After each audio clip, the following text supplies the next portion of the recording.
Those of the host and do not necessarily reflect the views or opinions of any individuals or organizations mentioned. Statements made about public figures or entities are based on publicly available information and are not intended to harm or defame any person or business. This show relies on fair use of social media posts, which are presented in good faith for the purpose of commentary and criticism. Viewers and listeners are advised to form their own opinions.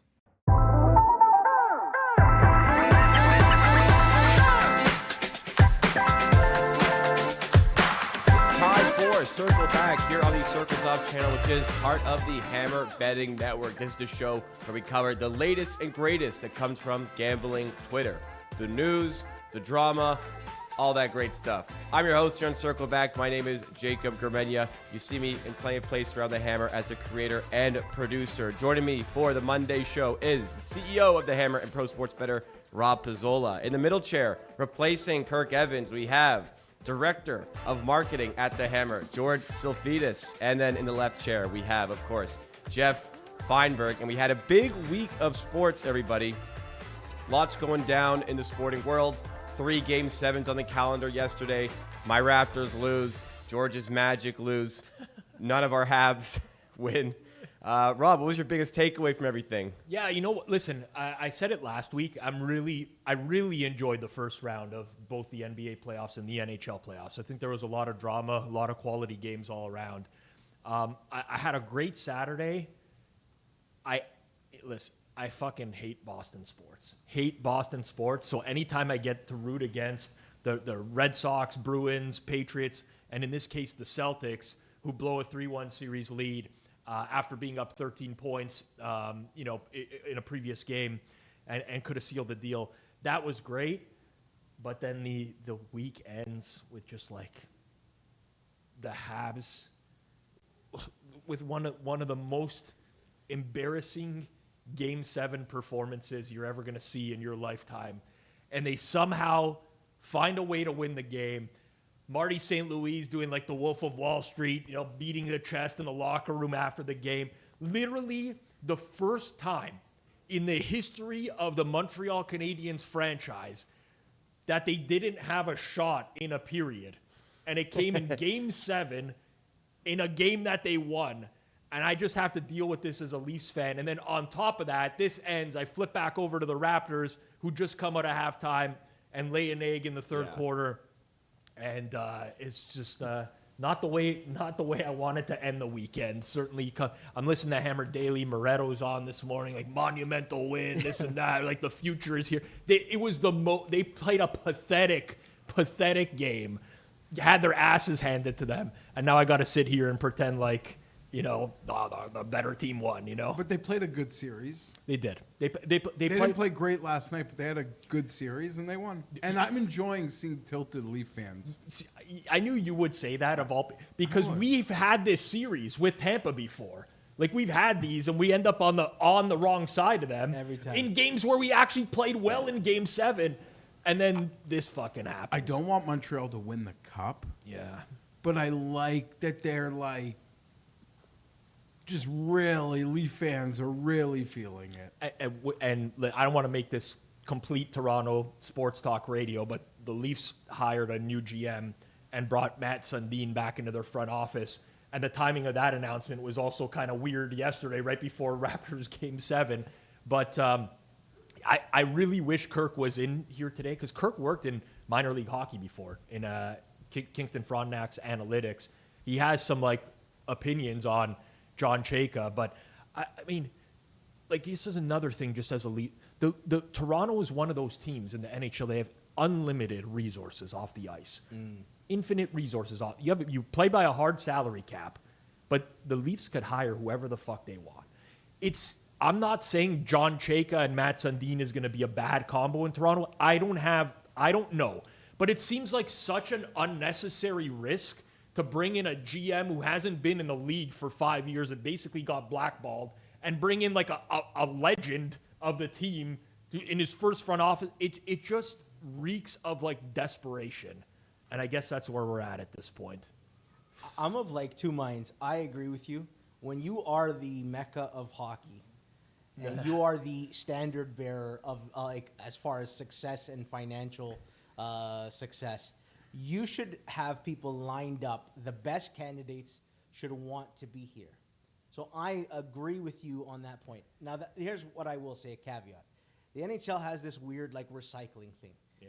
Coaches never, ever get out. Like, in the NFL, if you fail, you're usually out of the cycle. And in the NHL, it's the one thing where it's like, all right, Tortorella, let's run him back again, version 5. So, like, from this perspective, it's like, I don't know if Chayka's good or not. Yeah. I don't think he's has enough track record to say for sure he's bad. So I'm willing to keep an open mind. But when you are an elite level franchise, not from on ice play, but from every other metric, you should actually have the best. Like, you should be able to pluck a very good GM off another team. That's what we should actually be able to do. The job's like, you guys live in a bubble where the job is like exponentially more attractive than it is in reality. That could be true because the pressure of Pressure, being in you Toronto. work for this stupid like board.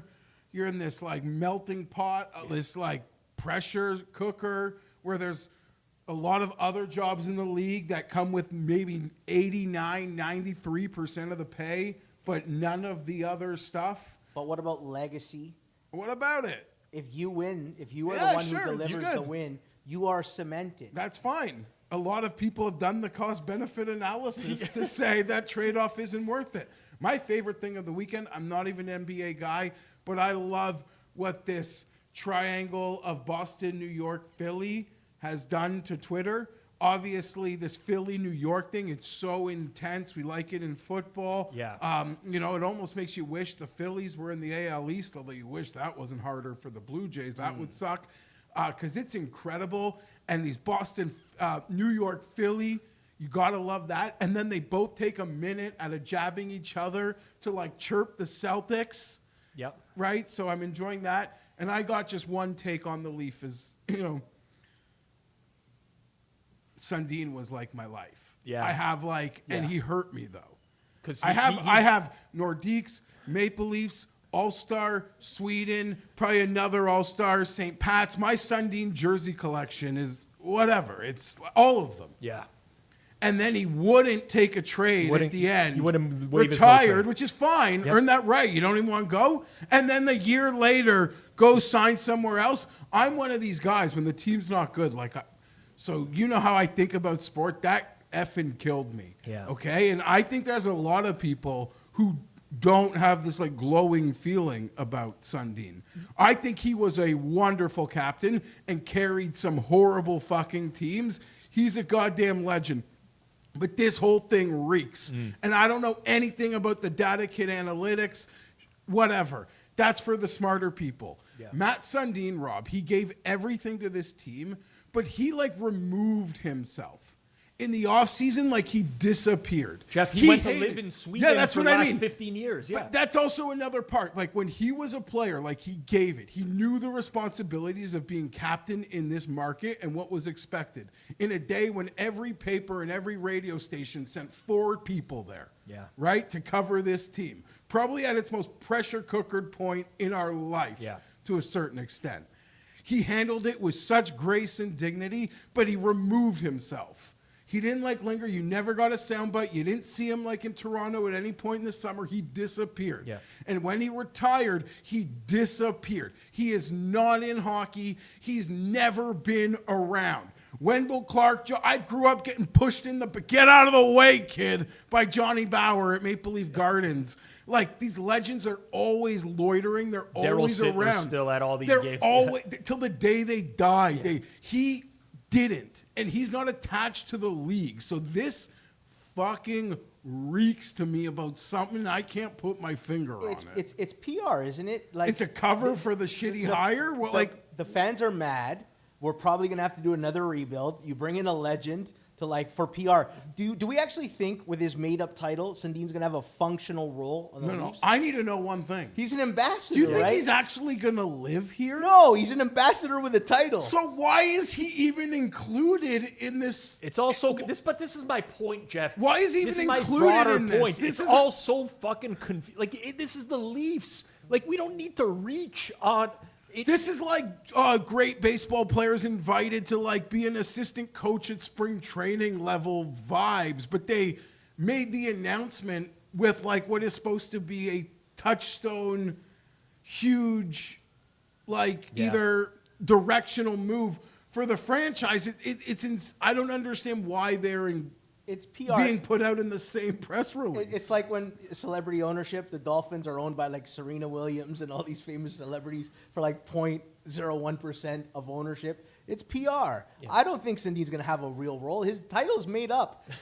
Can you tell me what his title is right now? No, I just know he's a VP. And if your son, Brandon Shanahan was the president, they wouldn't give Sundin that title. I don't know, man. It's just all so confusing. We'll let it play out and see what happens. I mean, it's just a disappointing end to the weekend, all in all. But also just Detroit. And what's Kirk's beef? I'm blind. Kirk does not think that John Chayka is deserving of a GM role in the league. I'll get to the bottom of that with Kirk at another time. I'll have that conversation. I don't know exactly his take on that, but Raptors Pistons would have made for a great Hammer crossover. We have to talk Pistons because we could have went to Detroit with Kanish. But Isaac messaged me last night. Isaac Rose Berman went to Game 7 in the afternoon yesterday with Kanish. Isaac brought his sister. Kanish brought a date. So there's 4 of them there. They go out for food afterwards, and Isaac's like, "Hey, Kanish, how long you guys been dating or whatever?" And they're like, didn't really want to say, but this is our first date. I thought that was, he brought his first date to Game 7. Like, he's gonna be at his most vulnerable, I would think, cheering for the team that he's with there. I don't know, man. Plus, knowing Kanish, who's a cheap bastard, shelling out the dough for like 10th row, Game 7 on a first date. Maybe Isaac bought the tickets. I think there's something fishy going on, just like there is in Leafland with Kanish Piston Gate over here. Yeah, that's a crazy first. I think it's a power. That's move. A crazy first. I think it's a power move. No, Game 7. If you like a girl and want to actually impress her, she's done the dinners with everybody, and this is a power move. Game 7. Yeah, but your floor is so low. Oh yeah. It's high risk. Yeah, exactly. It's high risk. Your floor, your baseline of you're already. Listen, I like weirdos. I don't want to be friends with normal people. I like Kanish. Yeah, you're already a weirdo. No offense, Joey. Your floor, you're lowering your floor so much by making a woman experience that with you, and what could come out of your mouth. But enthusiasm is infectious. So 20,000 people are happy and Isaac's a good wingman. He probably chatted her up. That probably helped his case. What was the closing spread in that game? But it's not a double. It was like 8.5. So honestly, it could be actually a smart move. We're 8.5 point favorites, but it's EV move. Brother, sister, first date. It's an awkward. That is a weird. It's an awkward grouping. It's like a sitcom's out of it. It's true. Out of it. I had. It's her first date. It's my sister.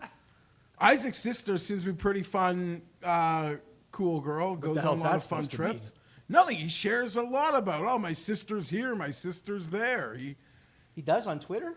No, in the circle. He has shared in our circles. Yeah, they seem like a fun. They're always up to some fun things. Is all I'm putting out there. Isaac's an interesting cat, man. When the last time he was in Toronto and we were recording here, he's like, "You want to go to a concert? Like one of my friends' bands is playing." I'm like, "Sure, let's go." So they're playing at History.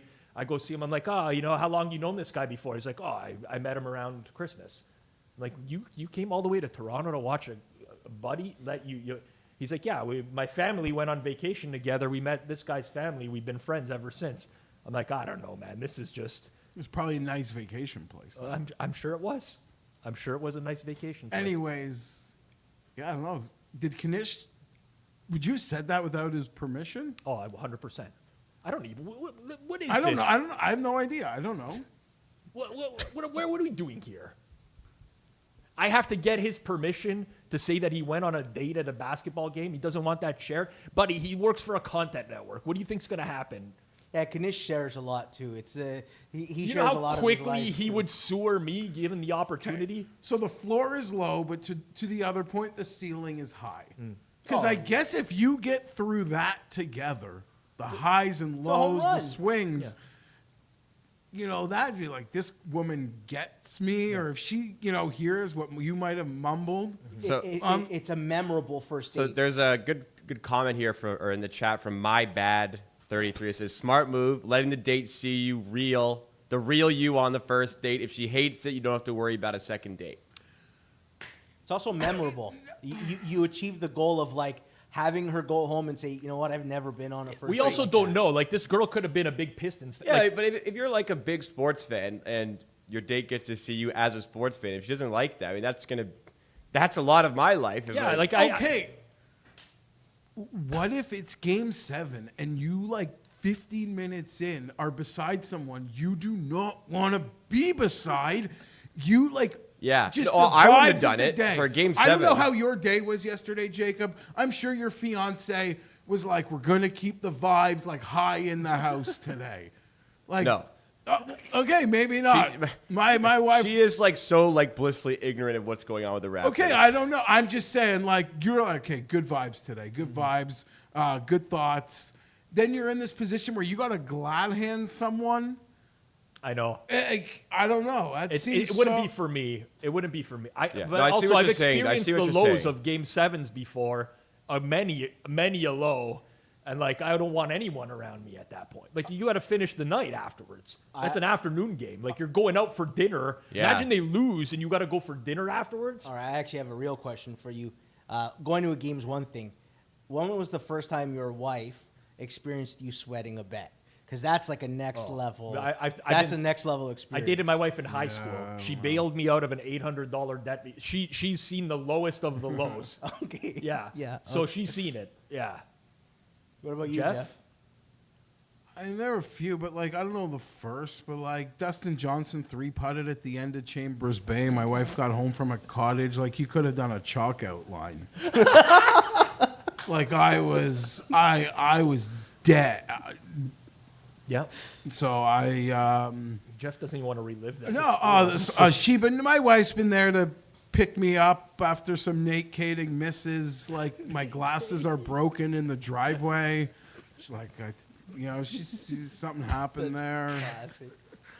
You know, when we she buried the knows. lead, now that you're talking golf, last week you're in studio on Monday. You're sitting out in one of those chairs. You're sweating hard. Yeah. I'm like, Jeff, what's going on? He's like, I parlayed all my golf outrights with this minus 8,000 soccer favorite. It's 4-4 late in the game. They ended up winning. It was live. Anyhow, I don't like parlay to juice up the odds. I parlay to beat being limited because it only lets me bet $1, but it'll let me bet like $17 parlays in as many increments as I want, it seems. Yeah. So, and Rob says that's kind of savvy, a work around getting limited. It is. It's like a soccer game, 88th minute, team's up a goal.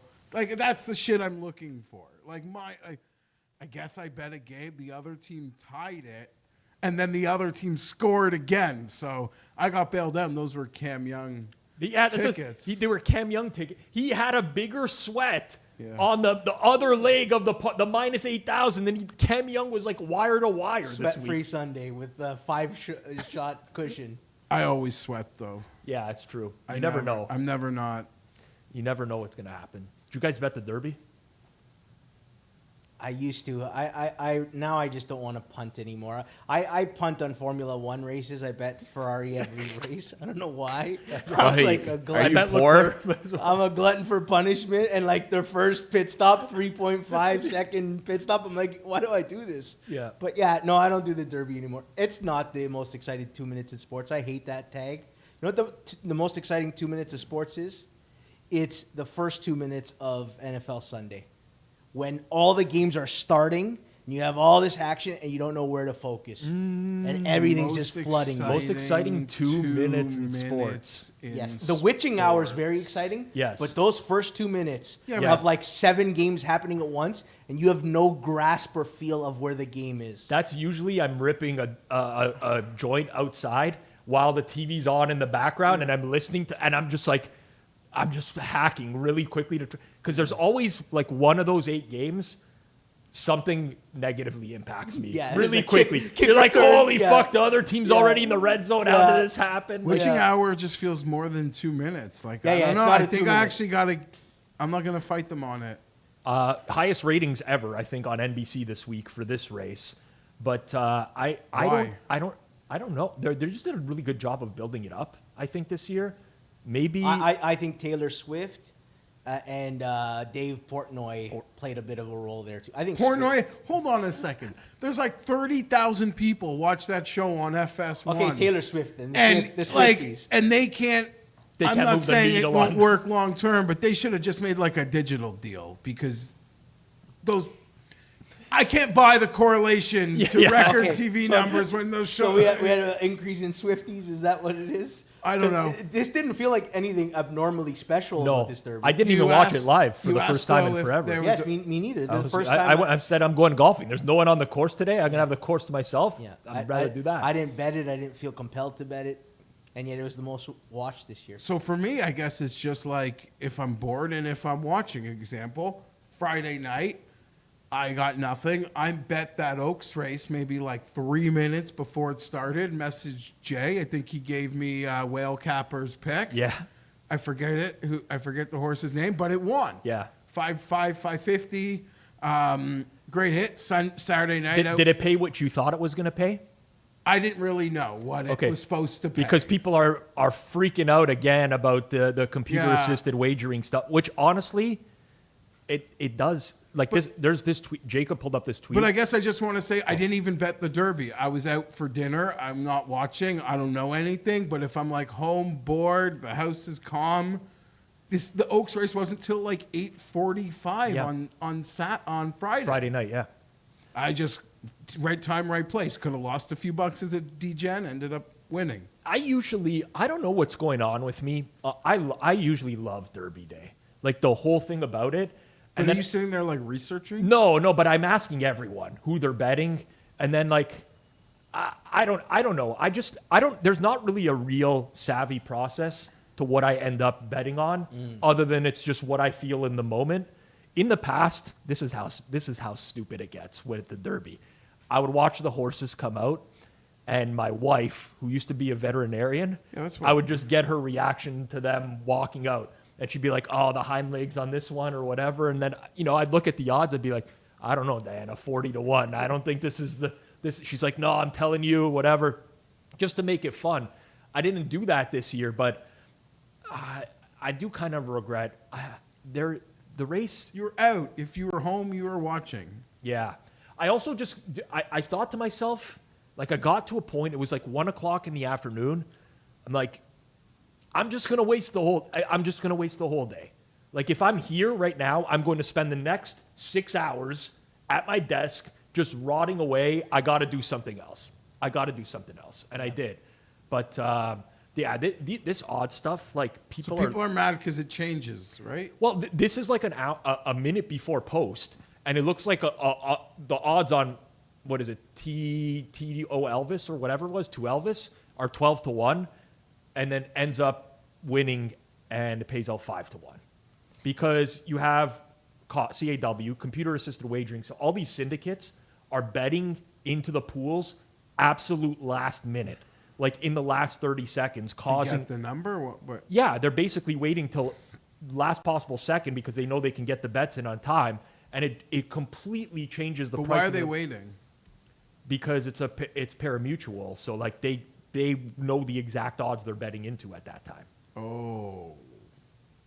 I think it just creates a bad user experience. It does. When someone has a bad taste in their mouth, experiencing anything you have, a product, a place, a service, you are unlikely to come back. I don't know what the I- solution is, but it would fucking suck, man. If you Yeah. bet something where you think it's going to pay more than double what you Yes. actually Don't get. you always in horse racing, pardon my ignorance, you just get the closing line? Isn't that like the silly part of horse racing? Is you yeah. get the It is, we but all ju- get the closing line. But when you're even at the track, Yeah. even when you're trying to time your bets to like 30 seconds before post or whatever, you have a general idea Sure. on the screen. You know the odds at that time. Might So give you're or t- betting 30 seconds before the race in some instances. you think you got a horse 10-1, the race happens, and now all of a sudden they show the payouts and it paid 3-1, and you're like, what the fuck just happened? Like, how is that even possible? It's So you're getting terrible. botted? I don't even understand. The syndicates are buying the 10-1, then the 9-1, the 8. They just keep hammering that price. But couldn't they do that 30 minutes before the race? They could, but then they don't have the point of doing it right at the last minute. Maximum for them. information. Exactly. Okay, yeah, and their wives who are vets give them those. That's it. The wives are there, and they're like, we got to wait till 20 seconds before. Right. I guess technically, listen, it could work the inverse.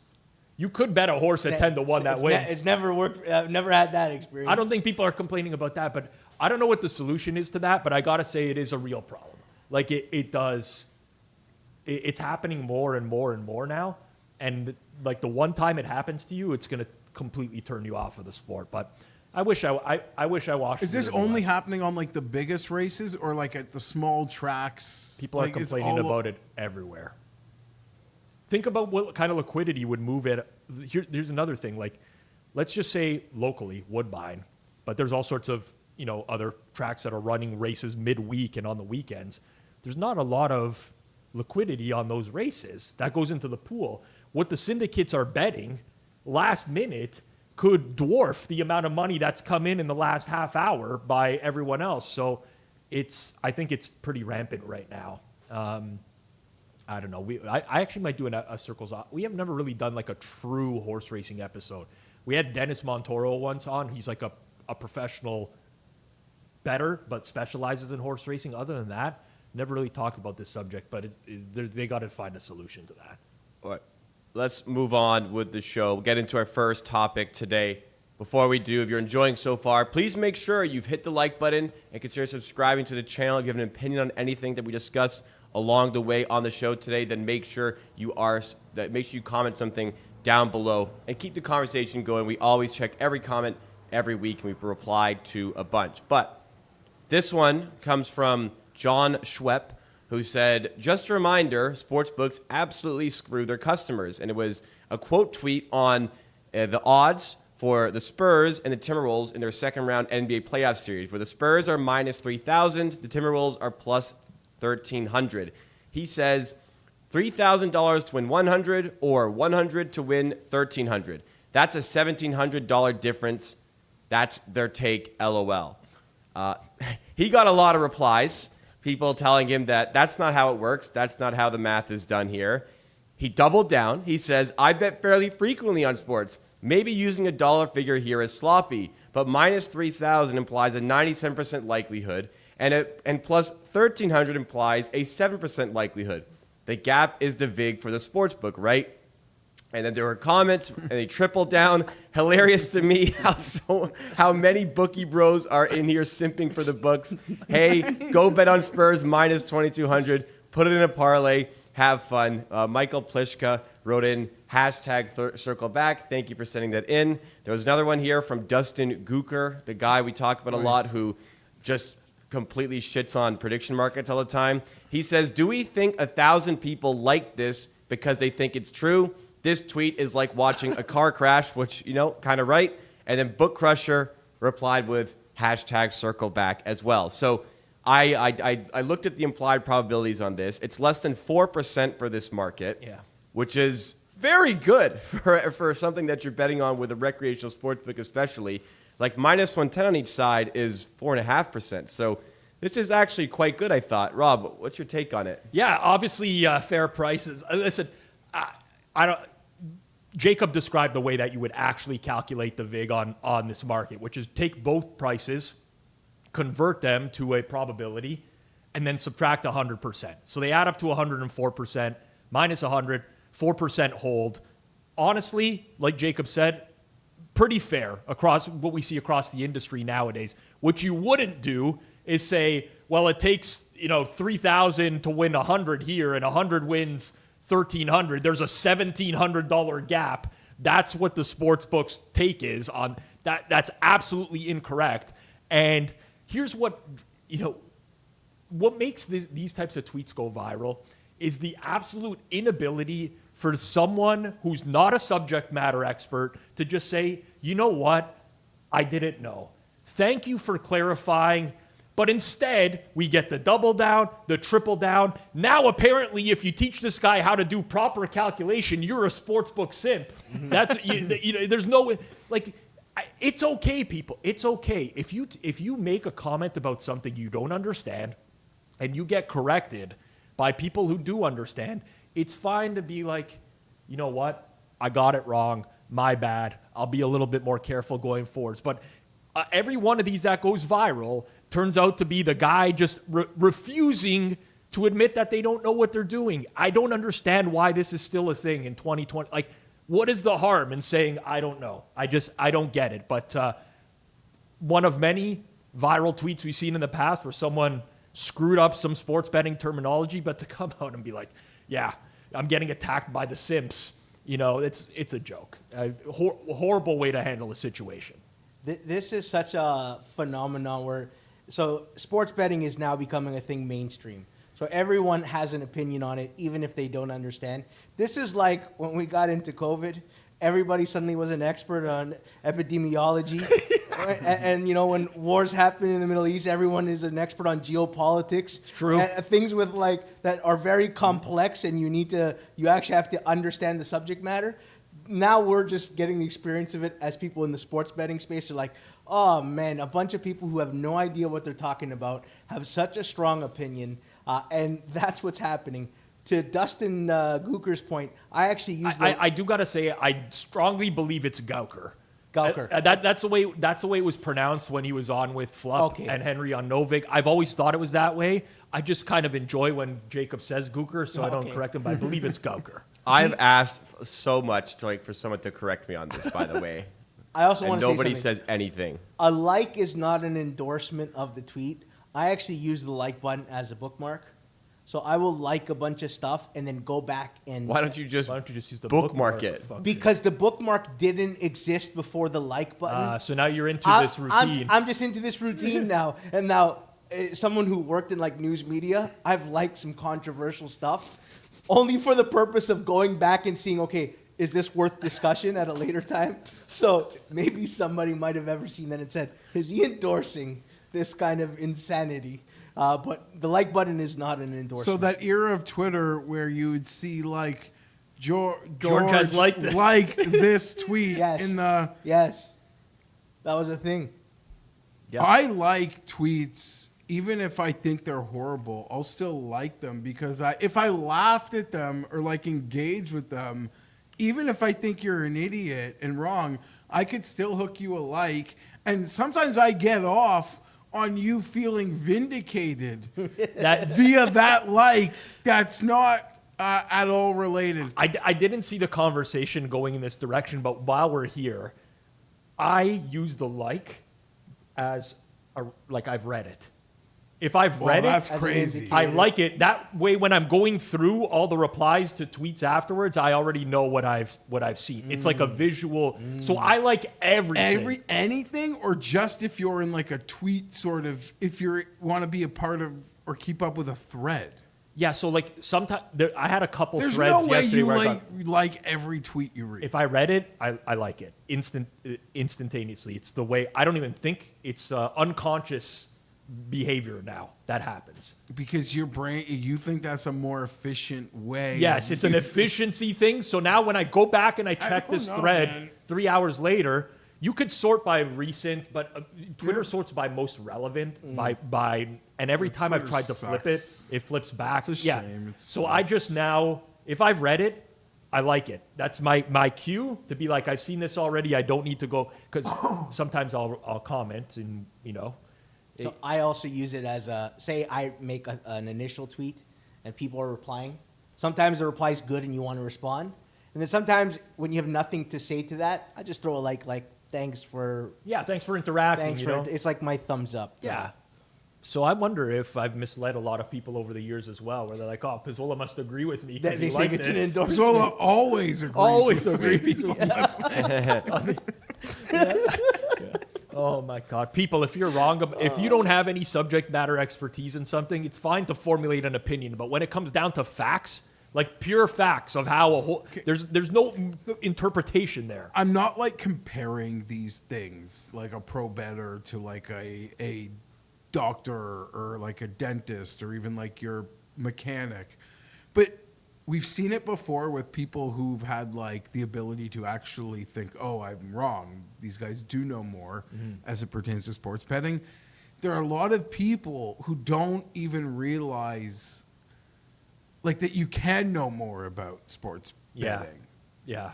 Like they do not, like there's a lot of people, right, that think that it's impossible to win. Like they have no concept of. I have professional sports bettor in my Twitter tag, and when people argue with me, one of the natural go-tos for them is like, oh yeah, professional sports bettor. Yeah. Like you could actually win against the house and this and that. Like they don't know. So a lot of people, like, they don't think that there's more to know. I mean, yes, they think there's more info about like teams, but they don't think there's like more that they to learn about it. But also, Jeff, like during COVID, you had people sure. with no expertise who are arguing with doctors. Yeah. They also don't respect any like level of expertise on anything. Yeah. With that I'm previous not- one, I'm not going there. the first time I saw that tweet, it had 18,000 views. I believe as of this morning, it was up over 250,000. Sorry, I'll check now, but I swear it was at like 700,000. Okay, there we go. So it's ballooning. But like, imagine sending out that tweet and the 90% of the replies you're getting, the people willing to comment on the message, not like it or retweet, the replies are like, hey buddy, like this is not the way you've done it wrong. At some point, would you not think to yourself, like, the majority of people are responding, telling me this is wrong. Maybe it's wrong. Instead of going down the path of, you know what, guys? I actually have bet on sports. I like to bet on sports a little bit. Like, what are we doing? You don't even have to, like, oh, they're telling me it's wrong, so it's wrong. At that point, don't you at least have to, like, look into adjust the your other. opinion. You know what? I'm going to spend like 3 minutes to like look at it from that angle and That's the see. That's the worst kind of person to debate with. If they're unable or unwilling to change their position based on new information, then you can never have a debate with this person. Right. Because they're just going to be locked into their original position. Yeah. And it's like, it's a waste of time. And I'm lucky that I'm wrong a lot, so I always will enter a debate with like, you can show me. Yes, Show me. that's You the way can it should show be. me. That's the way it should be. You should be willing to change your opinion on anything if presented with new information. That's the way it should be. All right, keep it going on the show into our next topic in just a moment. We need to tell you about some fun stuff we have coming to the network this week. We had a very successful NBA mini extravaganza for the first round, so we're going to be bringing it back. We know how much you love that first one, so tomorrow we are doing one for round 2. Guests are dropping banger bets for round 2 of the NBA playoffs tomorrow on the Hammer Daily YouTube channel, where we have the Hammer Daily hosted by Jason Cooper. That's on the Hammer HQ YouTube channel, which we have linked in the description below. So after today's Circle Back is finished, go rewatch today's shows for NHL playoff bets, and then get yourself ready for tomorrow's NBA playoff bets, and hopefully we have another successful round of betting. But I'm really looking forward to that one, Jacob, for one particular reason. The shipper is a guest on the NBA mini extravaganza tomorrow. When we first launched this show, Circle Back, there was a lot of comments about the shipper towards Jason in particular, which I've pulled the evidence, but he gave ideal talking percentages for everyone on the show. And he had Jason at 1% as his ideal talking percentage. And now he will be giving out picks with Jason tomorrow. So I'm very much looking forward to that. That's must see, just to see how that Just conversation starts. I also think he might have had Geoff at 1% at that moment in time as well. It was, but you know what? Shipper's grown on me a lot. I think you've grown on him. I had him. I just had him in the wrong. Yeah, I had him in the wrong place. yeah. I had him like linked with people who he wasn't, and that was, I guess, my bad. Ideal speaking time distribution. Rob/Kirk 47%, Geoff 5%, Jason 1%. I guess you got more than Jason. Yeah, it's true. Next up, we've got this one from John Arnold. He says, if you can't convincingly articulate your edge in a market, whether you're sports betting, prediction markets, stocks, commodities, or whatever else, trading may provide some entertainment, but you'll almost certainly lose money over the long term. And he pulls this excerpt from an article that essentially says that it's the small minority of people that are actually setting the percentages. So for prediction market, the percentages, the likelihood of each outcome, but it is the majority that are funding that with their bets. And typically those people are losing their money to just the small minority of people who are winning consistently. Essentially saying it is the sharps who shape the market, and it is just the public who fund that information and allow them to make the money that they do. Rob, do you think this is accurate depiction of how things are? It is. So John Arnold is a really, really good commodities trader, is my understanding when looking into his background. I thought this was a really good tweet. Sports bettors have different goals. I'm never saying, like, if you bet recreationally, you bet for fun, I'm for that. Bet within your limits. That's totally fine. But one thing that I think anyone who thinks that they're going to be able to win at betting in the long run, if they have an edge, they should be able to explain where that edge comes from. And I think he articulated that point really well here. Now, this is really deep in what he's highlighting here with the abstract in terms of like how price discovery works and things of that nature. But simply put, one of my favorite, I'm going to reminisce a little bit on when we first covered Twitter Spaces that Alf was running back in the day. When I really enjoyed them the most, probably like the first month when he would bring on, some sort of grifter or scammer, some sort of tout, and then open up questions. I would always go in and try to and ask someone what their edge is. Like, simply put, what is your edge when it comes to sports betting? And with that one question, you can very clearly understand whether that person knows what they're talking about or they don't.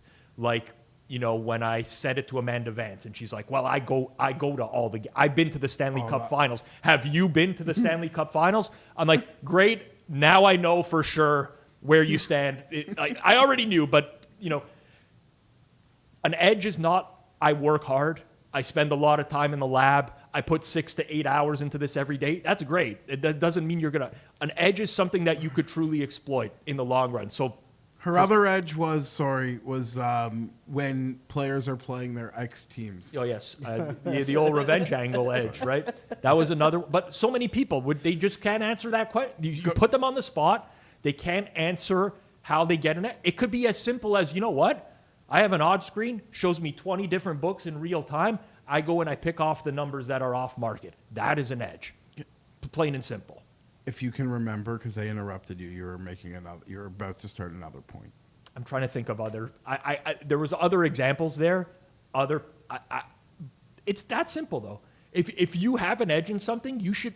I'm not saying you have to. You're not saying you have to reveal it to the world. But if you can't even explain it to yourself, why you're going to win on a particular market, you don't have an edge. And it's simple as that. So that's what separates a sharp bettor from a pure casual or recreational.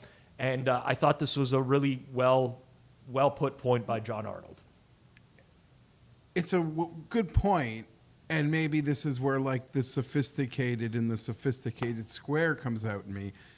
Is it also like obvious? In what sense? Like, obviously when your buddies are filled in a basement on Sunday making their muck bets. Yeah.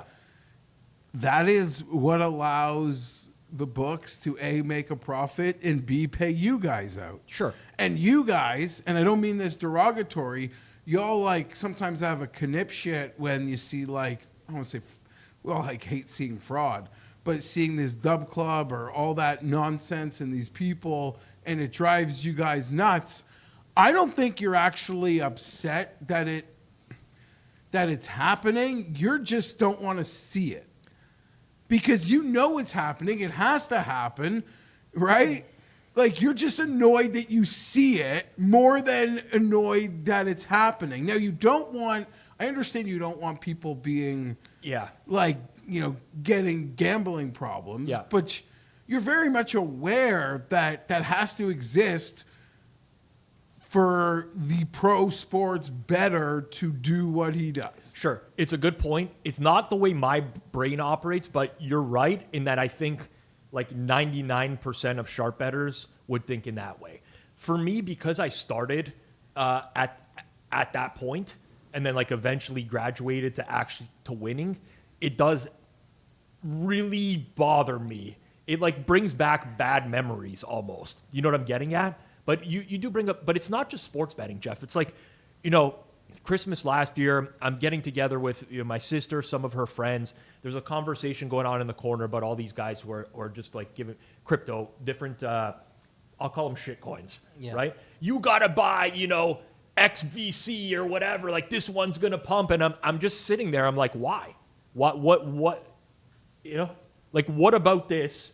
It's like, oh no, I saw this guy giving it out online. He hit the last one that he gave. It's like that's not an edge. Like you're still just very much gambling at that point. Yes. So it applies to anything that you can trade, and I think it's a good message. What I find interesting about this, if you polled the sports betting ecosystem, like say 100% of people who actually bet, do you think they also know? Because I think within this article, it was also like 65% of the profit goes to like the top 0.1% accounts. Yeah. Do you think the whole ecosystem actually knows that? No. I don't either. No. I think people overestimate how well they do at betting. Agreed. But like I think of so like agreed. The concept of price discovery is described here, right? Where he's saying like, well, like I think it was 3%. I might have read the full article and not this excerpt, but basically like 3% of accounts on Polymarket are driving the price discovery, and 97% are the ones that are right. But the average person doesn't know that. They have no idea. The average person is betting teams, not numbers. Yes, agreed. They go in, they're like most of them, they're just a fan or it's the big game. They don't even need to see the number to know, like, they'll just bet it. If it's 6.5, it's 8.5.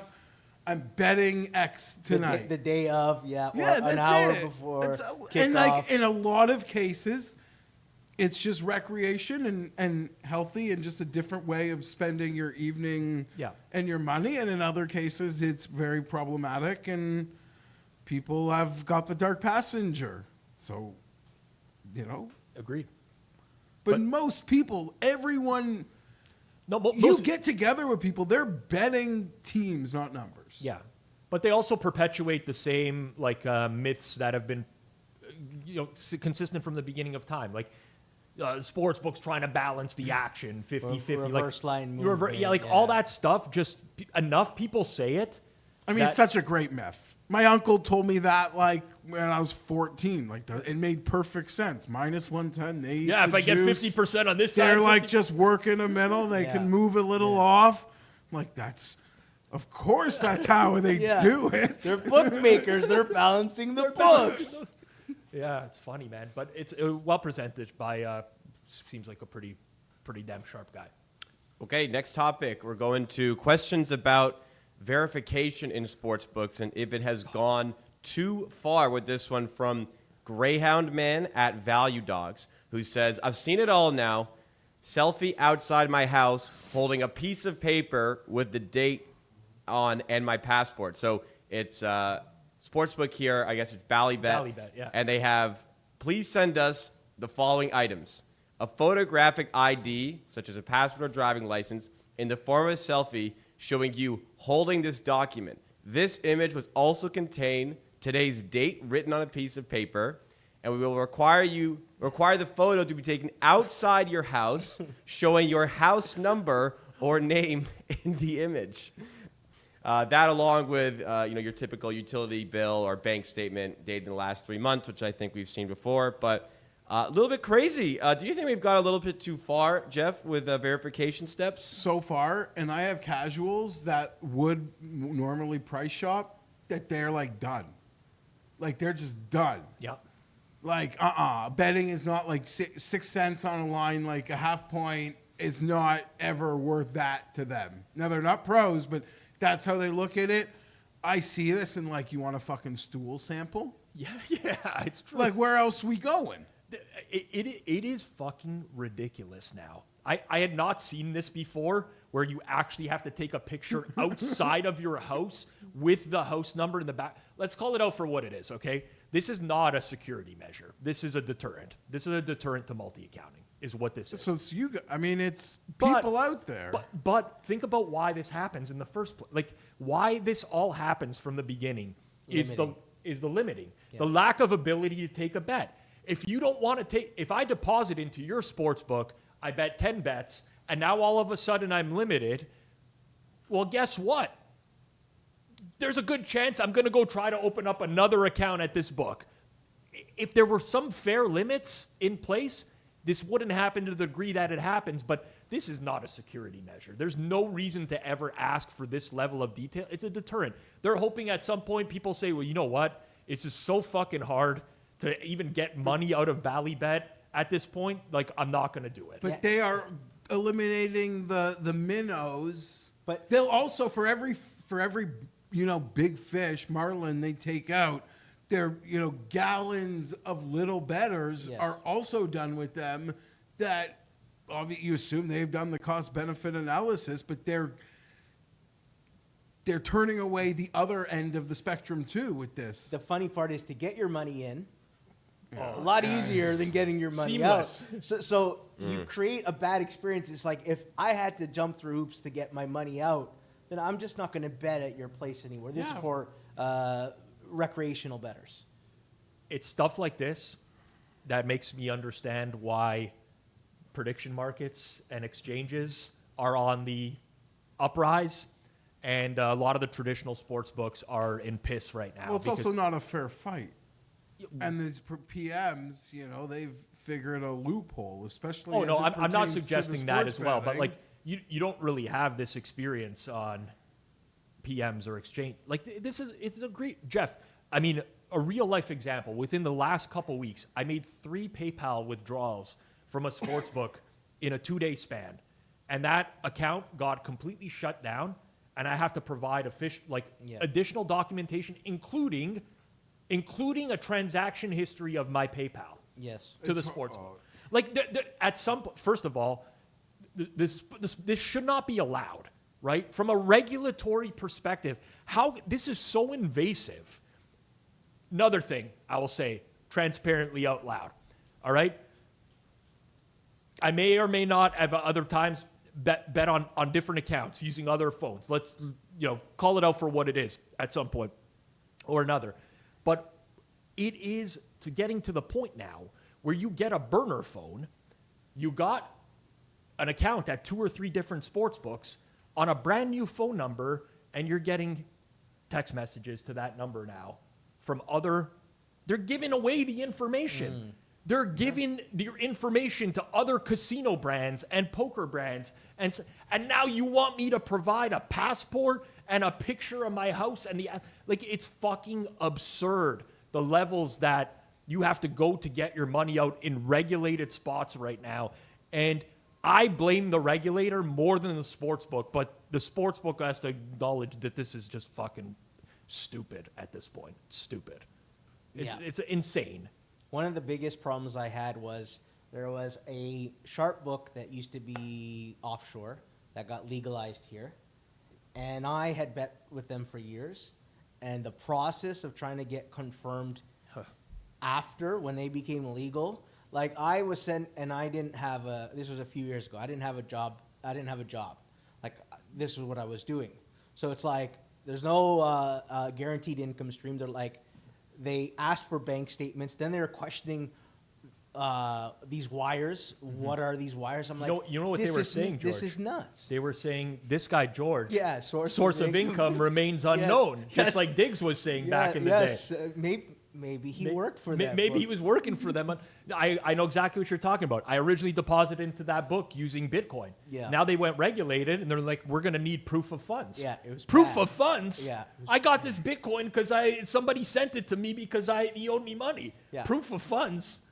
I mean, I get it. I mean, we're going the regulatory route now, but they're already, to your point, Geoff, they're already at a disadvantage to exchanges, prediction markets, everyone who went sweepstakes route.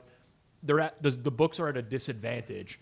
And now you add this level of forensic fucking accounting on top of it, and it's like, get out of here. It's a joke. Anytime you make the user experience chock full of barriers, it's just not good as a business model. You're supposed to make your customer have a good experience from the start to the end.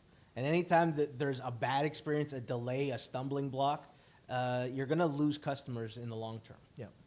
Agreed. Let's get into the comments from the previous week's episode in just a second here. Before we do, let's talk about the Discord that we have at the Hammer Betting Network, because if you're not in the Discord yet, you're missing out. There's over 1,800 members. It is absolutely cooking. It's a place to chat during games. Our creators are sharing banger bets, and so are our Hammer audience. If you want to get involved, head over to the link in the description or go to discord.gg/hammer and see what you have been missing out on. But 3 comments from the previous week's show. As always, if you have an opinion on something, have a reaction to something, send it in the comments, and we love to hear from you and love to get feedback and love to see comments like this from Revolut Me, who says, risking 20 years in prison for $400K is my minus EV move of the week after the U.S. soldier used classified data on the Nicolas Maduro mission, I guess we'll call it, to profit $400K on a prediction market and now facing 20 years in jail. At what point would it be plus EV? Different people would answer different things, but yeah, I don't know, for $20K a year to waste 20 years of life in prison, not ideal. This is a good throwback, by the way, for those that don't understand the reference to old interviews that we did on the channel where we'd ask the guest to give a plus EV and minus EV move of the week. I almost kind of want to bring that back for Circle Back because I have so many lined up that I think would cause a stir. Not quite as big a stir as me saying to freeze grapes and put those in your frozen beverages. That caused a stir? That just seems reasonable advice. I agree, Jacob. What about putting jeans in the freezer? I mean, that's more egregious than grapes in the freezer. I never put jeans, but a shirt. Yeah, I'll put a shirt in the freezer. Yeah. Hold on, Oh yeah, because before you go out, you're saying that. You put grapes in the freezer and they act as cubes Instead of ice cubes. cubes. I don't like when the ice cubes die. So let's say I'm at a pool party and I'm going to leave my drink on the edge of the pool or something and it has had ice cubes in it. Yes. When I go back to it, the ice cubes have diluted the beverage, and it's like I'm drinking water. I don't like that. Yeah. So So you have I'll like a nice freeze wine. grapes. You don't want This is water a- getting my, into my it. grandfather used to do this. Rest in peace, Nono Angelo. He used to freeze grapes, and he put them in the drink when he went outside because. And people are like, well, then your drink is going to taste like grape. It doesn't taste like grapes afterwards. It's just a way. Maybe you like grapes. And you know what? You get to eat some grapes at the end of the drink, too. What I've heard is like if you're gonna drink Coke, you actually freeze Coke into cubes. Yeah. And then it gets diluted with more of the drink. That's a great idea, George. Plus EV move of the week. George, I'm for that. I don't typically buy Coke and have it in the house. I'm more of a fruits guy, but frozen cranberries, I have that very accessible. I put them in a drink. What is I don't understand the problem with that. I don't know why people I didn't know were it was freaking out. I didn't know it was as big of a about this deal. like it's some egregious, insane thing to do. It's very reasonable. Agreed. Absolutely. Revolut Me triggered some bad memories.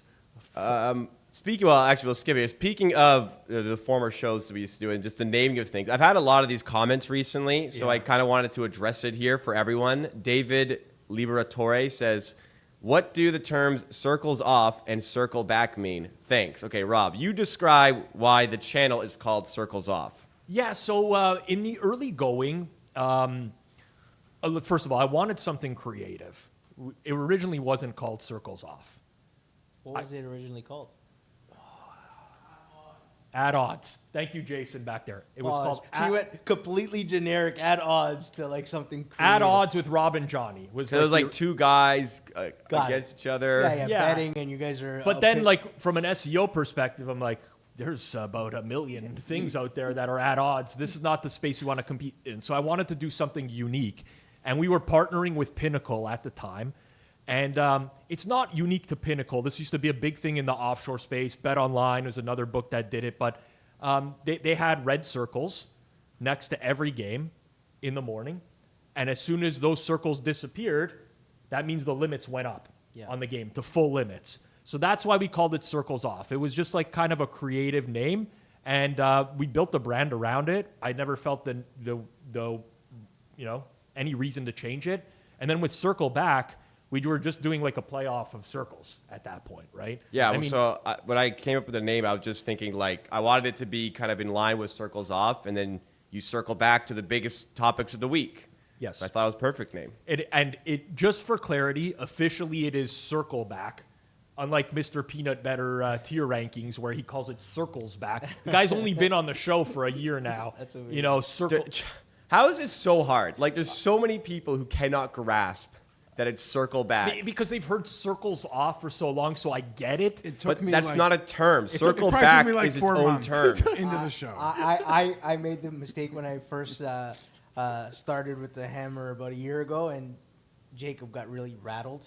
And he's like, it's Circle Back, no S. And I'm like, my Because it's apologies. so easy, and so many people get it wrong. I guess it's not that easy, but like, Yeah.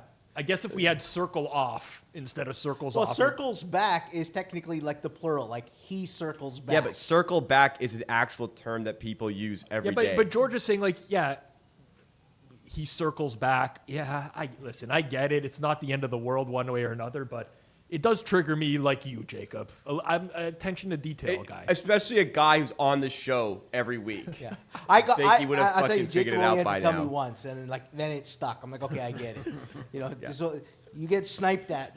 Someone gets snippy with you. You remember it. See, now you know it. But no, still, we'll see later with Peanut Butter. Anyways, third comment here comes from John Reed, who says, Jacob's double and triple down on the scam thing was impressive to watch. No. Free things cannot be scams, simple as. I replied to this comment and said, consider this my quadruple down. I think that there can be money not involved and it's a scam. But the definition, the Webster definition of scam says that it has to involve money. So even if the money's not going to the other person, it could cost me money to, let's say we use the free mechanic example, because now I got to pay to fix my car. Also, it costs me my time. Yep. That time I'm not going to get back. Your mental peace. Yeah. If someone, screws you out of a... There's a cost. There's a cost. May not be money, but there's a cost. Yeah, time can be a form of currency. Like, I gave someone something that was free, but I liked it, and it's important to me. Mm-hmm. And they lose it or destroy it. I wasn't scammed because I didn't lose $1. I'd feel scammed. Right? Yeah. So hold on. If someone gives you something as a gift that you would never use, you don't think it's okay to re-gift it to someone else? Yeah, you can re-gift, but I don't know. Is that a scam? Why is that a scam? I don't think it's a Isn't scam. that in the I don't think I've context? ever done that. You never re-gifted? No. Oh, I re-gift. People give me That's alcohol. like the height of disrespect. No, people give me alcohol, and I'm just like, all right. Alcohol's different. You don't even Yeah, know and what- then I save it. When they come over, I open it. Oh, no. Enjoy it together? I re-gifted. I'm like, how dare you assume I like this alcohol? And then I'll give it to someone and I'll assume put it in they the like bar that. car, and then if someone comes over and wants that, I have it. Yeah. Yeah. I can see both. I'm going to be very indecisive on this. I'm stand in the middle where I could still be swayed either way, but the official definition of scam says that it needs to evolve. You know, So but scammed and as time evolves, we adapt to definitions. Scam and screwed over mean two different things, then, I guess? I guess so. Yeah, I think forget money. I think it's just injustice. Yeah, okay, but let's say I gifted Jacob a bowling ball, and it had a holder, okay? And he puts that bowling ball on display at his house. And all of a sudden, the holder just breaks, and the bowling ball falls through, rolls off, and puts a fucking huge hole in his ground, okay? Yeah, but there was... Is that a scam? Have I scammed Jacob at okay, that point? but in No. this scenario, I believe... What is the I would hope if you're giving me a bowling ball, it's not just a big fuck you. You thought I'd like the bowling ball. I like the gift. But when there's someone who's giving out picks online who has no idea what their edge is, and they're still giving out picks, a lot of them know they're losing bettors who don't reveal that information. That's different. There's malintent towards what they're doing. That example... No. You're assuming malintent. There doesn't mean that there is malintent. They could just be a complete idiot. I mean, I'm assuming in the bowling ball example that there is no malintent, which I guess there could be.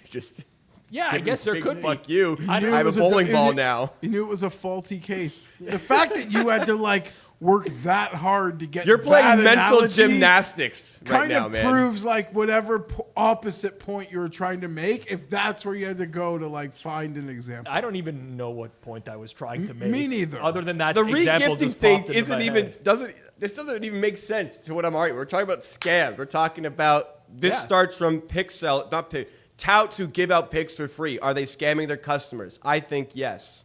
I just thought it would be it's like a funny image in your head of the ball rolling off and making That'd be a hole in it. So like, is Zilbert's That's document? Is Zilbert's record a scam?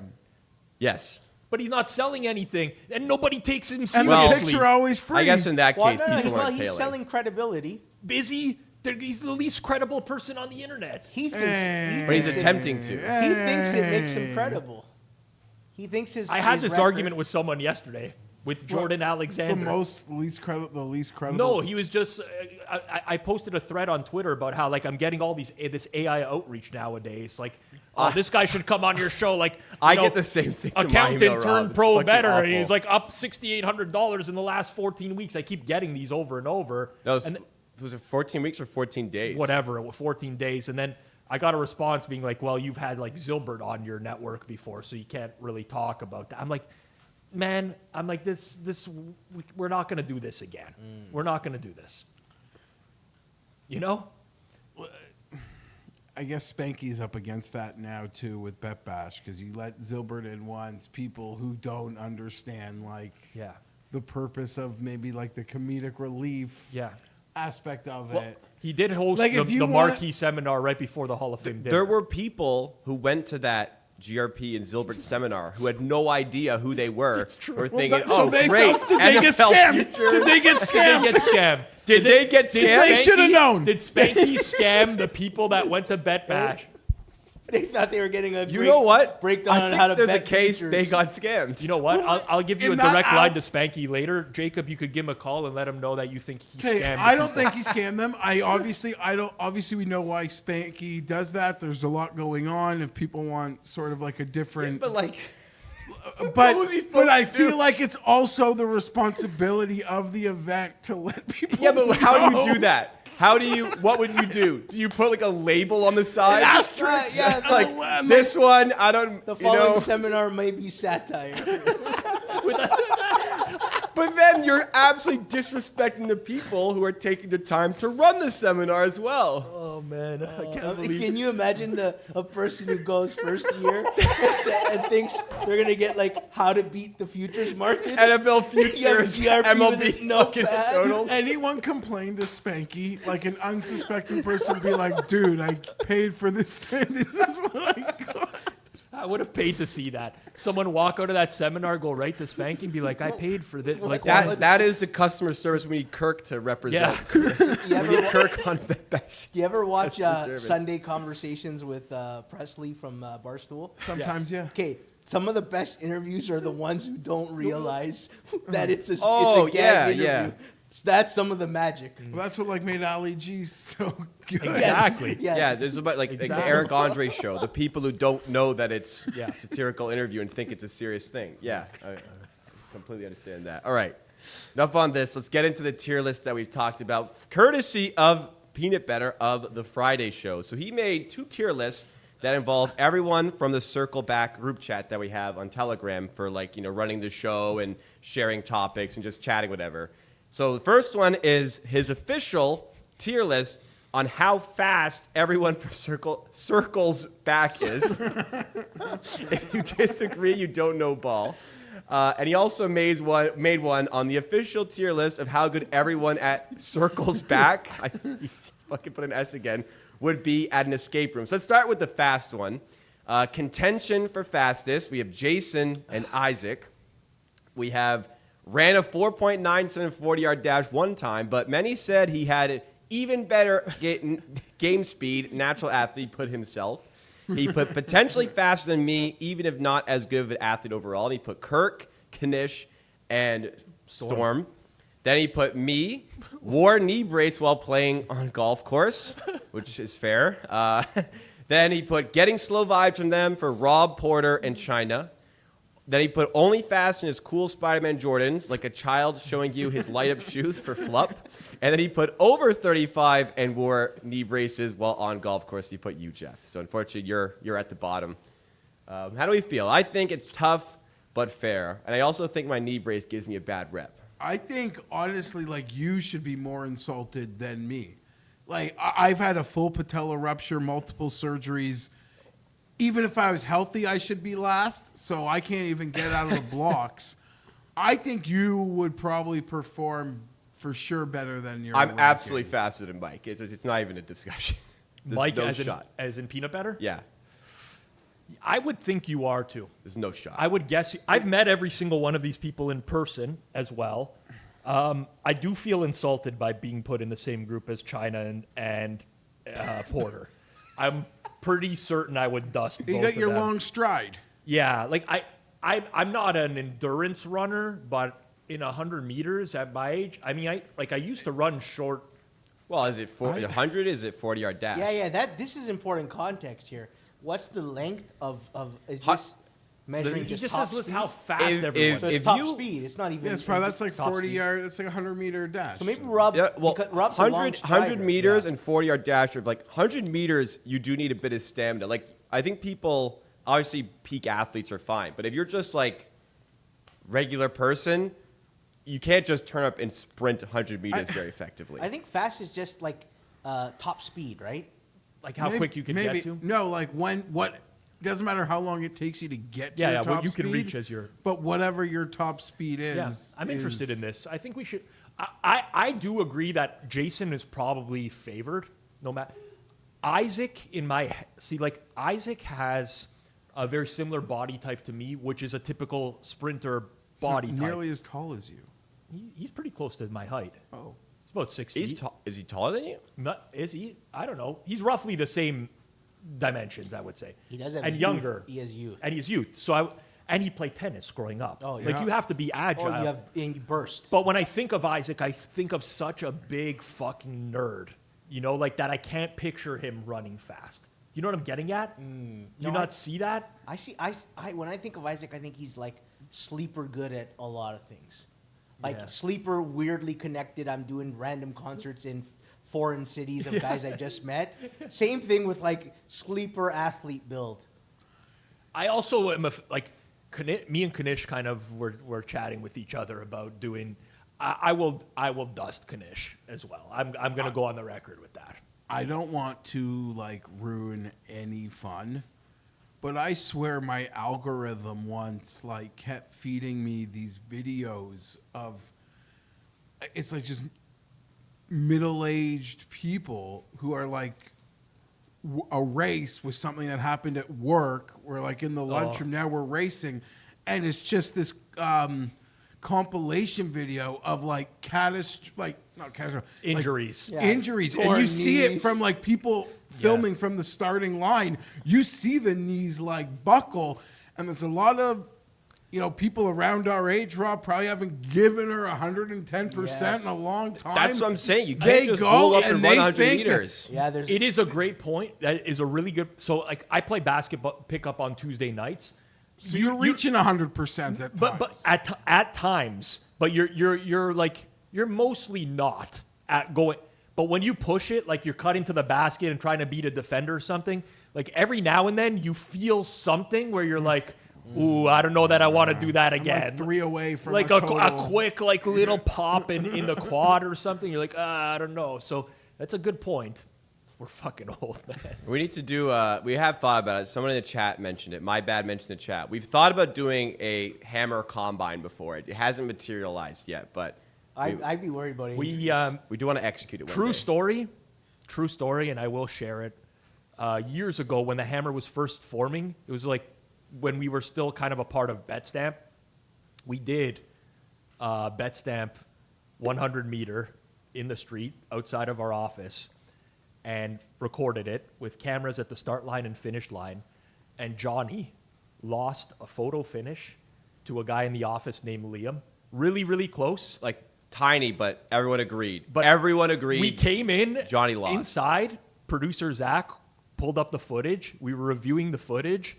Johnny was claiming Liam got a head start. This is like a Seinfeld episode because he didn't get a head start, and Johnny just refused to release the video. He's like, we're not putting it out there. He's like, it was cheating. I want to do it again, this and that. But I will say, Johnny is fucking fat. Johnny and they're Liam both very fast. Johnny strikes me as a... Yeah. Johnny was talking a big game that week, and Johnny and Liam dusted they won by at least 10 meters. I wasn't there, everyone by the else. way. Yeah. Not that I would have beaten them. Yeah, that was a day. Johnny. Anyways, we have a second tier list. This is the how good would they beat an escape room tier list. And in the top spot for this one, he has, have you seen the movie The Accountant, where he has Fluff and Rob? Then he has how important is spelling to the puzzle, where he has Kirk. Then he has very good but not true autists, where he has Isaac, myself, and Porter. Then he has seventh, which is Storm. Then he has would not take it serious enough, where he has himself, Kanish, and Geoff. Then he has so insane he doesn't understand how good Jokic is at basketball for China. 50 feet of shit, and then Jason. Fantastic. I'm happy with mine here. I do go to escape rooms fairly often, and I am quite good at them, I would say. I have strong opinions on this one as an escape room enthusiast. I'd for sure be taking like the group project in high school approach and letting, like, You guys got it all figured out. like, oh, you guys are assigning me the cover page. Yeah. Got it. I'm a realist. I'm a 100th percentile escape room player. I'm very, very good at this stuff to the point where the rooms aren't hard enough anymore, and I travel to do escape rooms. I know it's sad. Jason being at the bottom is wrong. I'm going to tell you why. When you are in an escape room, you want some diversity. You need someone like Jason there, like a guy who can maybe get hyper fixated on one or two things and like look under the carpets, or like find stuff that, because for me, I'm very good at doing puzzles, but sometimes you might get to an irregular escape room and there's people like Jason that maybe don't have the potential puzzle solving capability, but are still a huge asset. And also a lot of modern escape rooms incorporate athletic elements as well. There are new way. I'm not talking about chin-ups or something. What do we...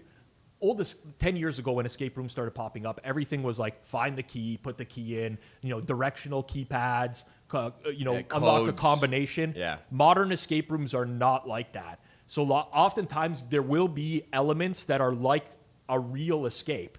Like if you're in a jail cell, like climb through a small area or something? or like, maybe two people lift up someone else to access something up. So it's not bad to have someone that has athleticism in there. So I disagree with where Jason is at.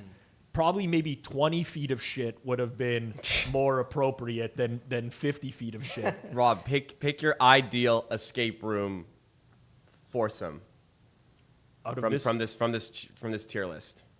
So we just go process of elimination here. Kanish, no. Sorry, Geoff. I wasn't signing up. I feel like Flup would be really good. I think, if I'm just doing 4, it's probably me, Flup, Isaac.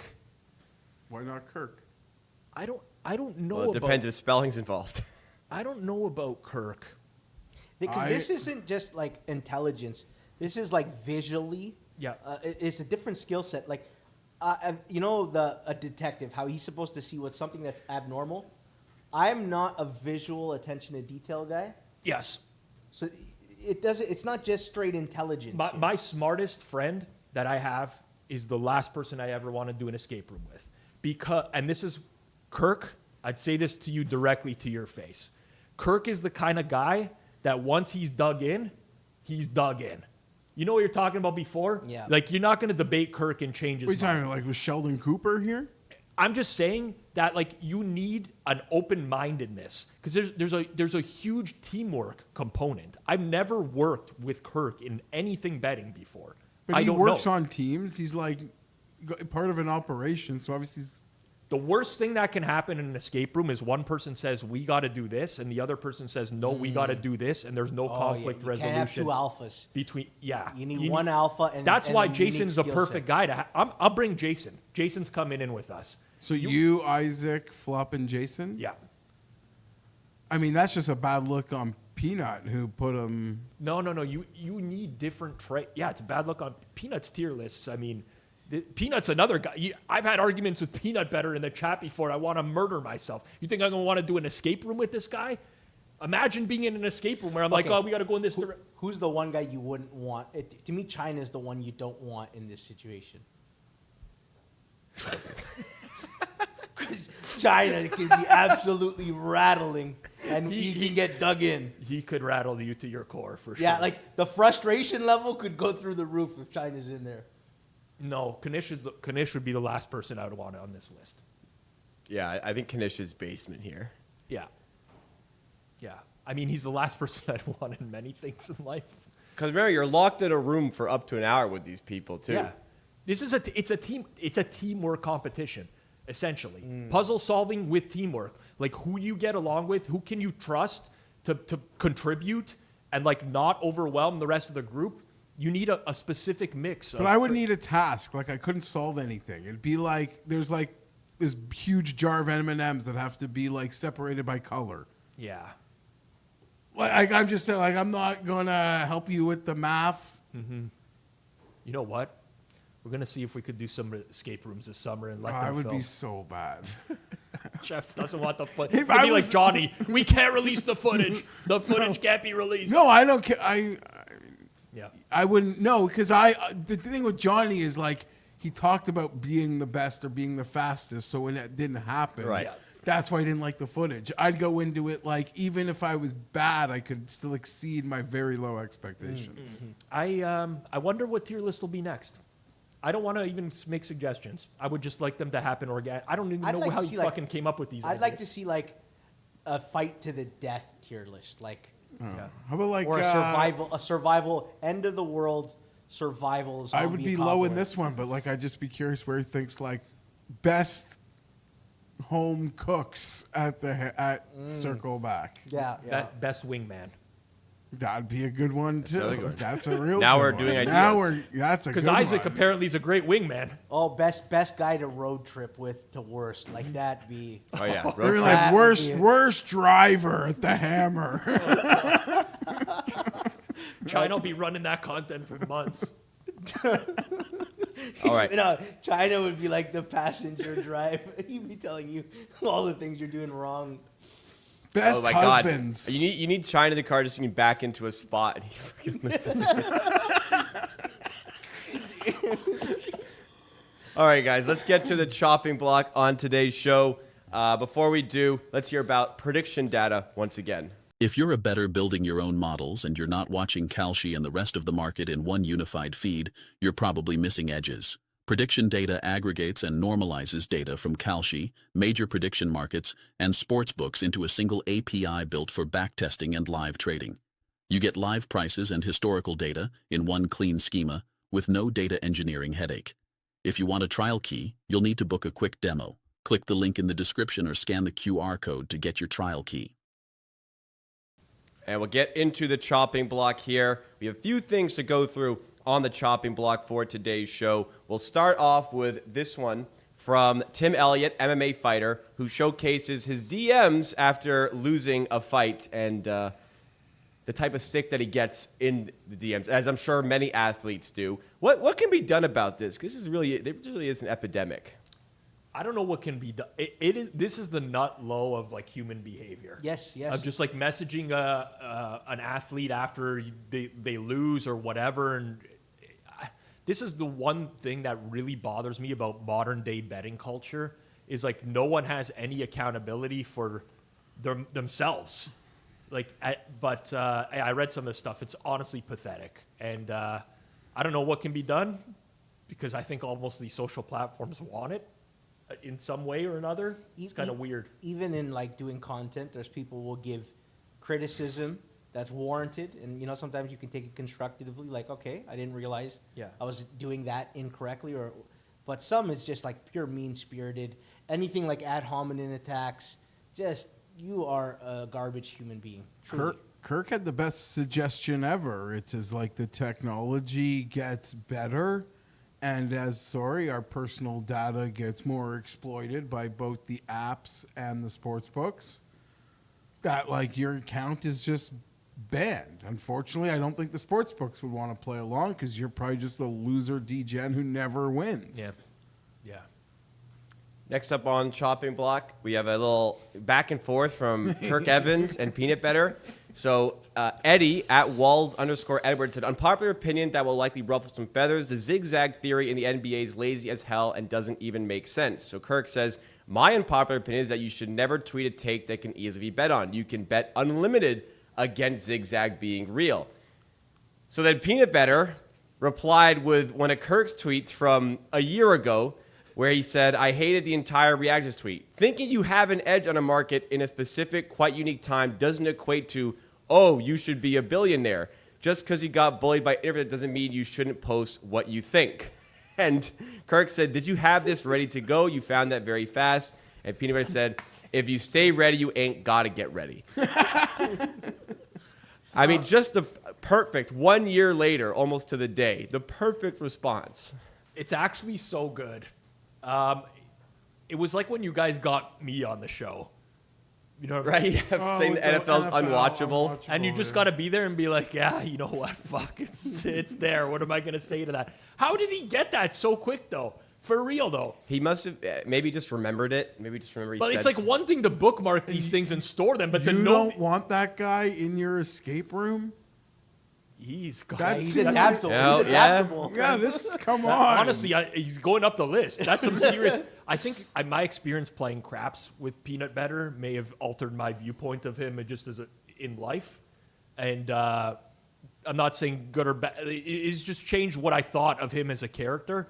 But I don't know how the fuck he does this stuff. This is like next level trolling. I gotta say, Kirk reminds me of an uncle I have. In like my uncle on Facebook will go into like certain public pages that, and all the comments end up being seen by all his timeline. He loves just arguing with everybody about everything. And Kirk has a way of like just saying, you know what?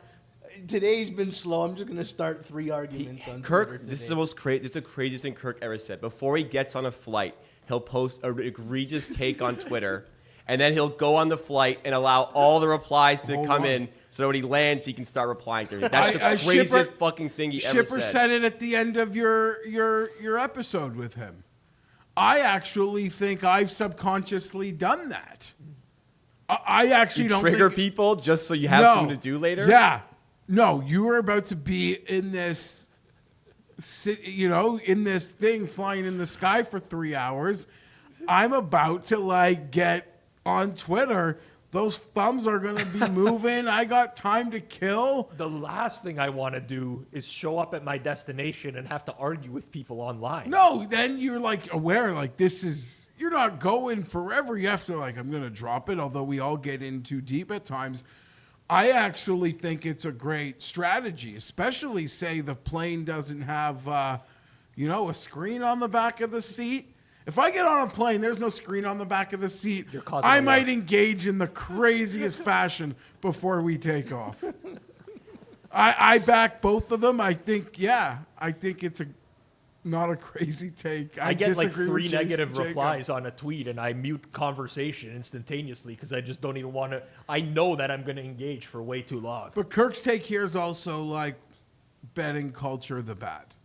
Like people can't have just an opinion anymore without like I'd need to make $5,000 on this opinion. It's just my opinion. Yeah, I wish Kirk.